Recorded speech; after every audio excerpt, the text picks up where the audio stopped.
Pendant mes études, j'ai souvent été confronté à des épreuves que je redoutais. On a dû faire des analyses d'œuvres ou tout simplement préparer notre examen final. Et ces exercices étaient des oraux. On répétait sans cesse ces exercices, donc on faisait des oraux quasiment toutes les semaines pour être préparé pour l'examen final du Master 2. Et j'ai toujours trouvé cet exercice particulièrement stressant. Je pense pas être le seul dans ce cas, hein. J'ai pu en discuter avec des amis. Il n'y a pas beaucoup de gens qui sont vraiment à l'aise dans cette discipline. C'est toujours intimidant de s'exprimer devant des gens.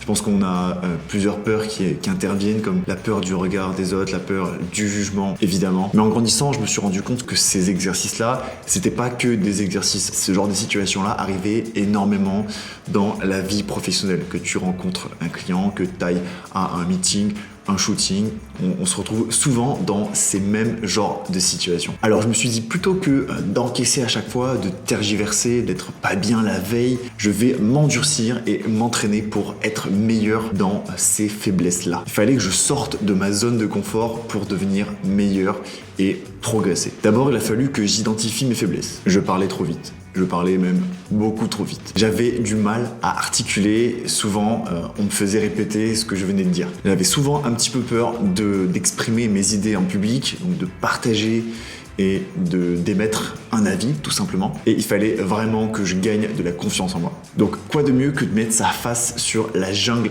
d'Internet, aka YouTube, alias la place publique, la place des lapidations, là où les critiques sont les plus dures parce que anonymes. Alors au début, je vais pas te cacher que c'était un peu dur, voire même très dur. La première vidéo était catastrophique. C'était dans ma chambre et j'ai profité de revenir d'une soirée avec des amis pour me servir de l'effet désinhibiteur de l'alcool et parler plus facilement à la caméra. Sauf que ça s'est pas du tout passé comme prévu. J'ai carrément oublié qu'on pouvait cutter entre chaque phrase, entre chaque paragraphe, on va dire. J'avais pas du tout prévu de texte et c'était complètement ridicule et du coup je l'ai supprimé de la chaîne, enfin je l'ai mis en privé.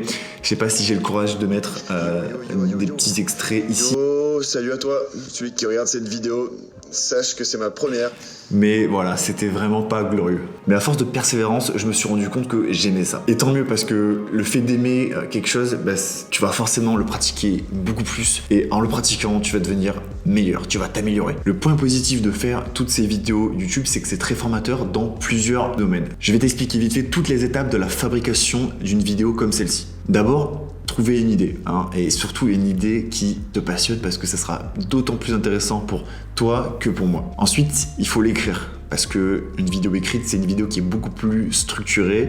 C'est une vidéo où tu es sûr de rien oublier, donc de pas oublier les points essentiels que tu vas absolument aborder. Ensuite, une fois que c'est écrit, tu as l'idée et le texte, il faut installer le décor. Là, typiquement, ici, je suis arrivé dans cette pièce pour monter mon studio et j'ai dû changer à peu près 15 fois les lumières, les draps pour couper le son, la table. C'était vraiment galère, mais c'est l'une des étapes que je préfère parce que voilà, il y a plein d'options possibles. Il faut régler la lumière, le cadrage, trouver la balance des couleurs, tout ça, régler la caméra. Ensuite vient l'étape la plus dure, c'est-à-dire le tournage. Là, tu me vois dans ton écran, mais il faut savoir que tu es dans une pièce seul, souvent seul. Là, pour le coup, je suis seul. Pourquoi tu fais non de la tête? Bien sûr que je suis seul.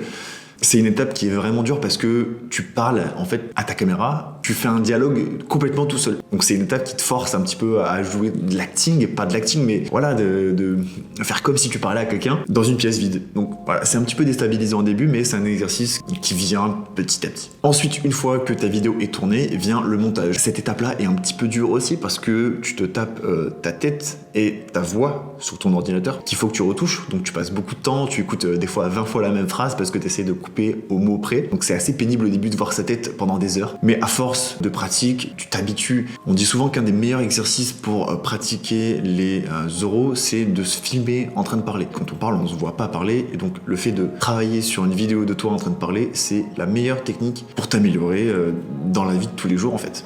Une fois toutes ces étapes finies, tu étalonnes, tu mixes, tu fais des petits effets de texte, de zoom, tout ça, tu mets la colorimétrie, une petite musique dessus ou pas, et ensuite tu l'exportes sur YouTube. Voilà le processus entier. ça prend souvent beaucoup de temps.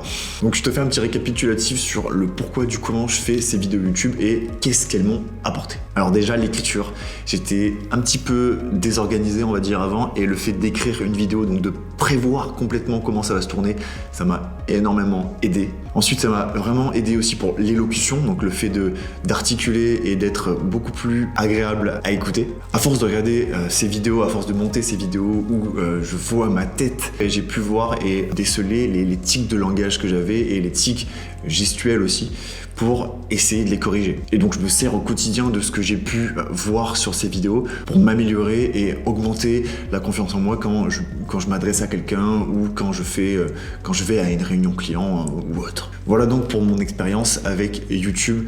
Je t'ai parlé de mon expérience, mais j'espère qu'elle se reflète en toi et je pense qu'elle est transposable sur toutes les faiblesses que tu peux avoir, que ce soit même dans la photo ou autre. Le fait de sortir de sa zone de confort, le fait de foncer dans un domaine où t'es pas forcément à l'aise, ça peut que te faire du bien. Donc j'espère que cette vidéo t'a inspiré dans ta vie de tous les jours. Si cette vidéo t'a aidé et que tu penses qu'elle peut aider d'autres personnes, n'hésite pas à la partager et à l'envoyer à tes amis. Si jamais tu veux pas rater les prochaines vidéos, n'oublie pas de me suivre parce qu'il y en a pas mal qui vont arriver. N'oublie pas de mettre un petit like parce que ça me fait vraiment du bien au moral de savoir que j'aide des gens. Merci d'avoir regardé cette vidéo et moi je te dis à la prochaine.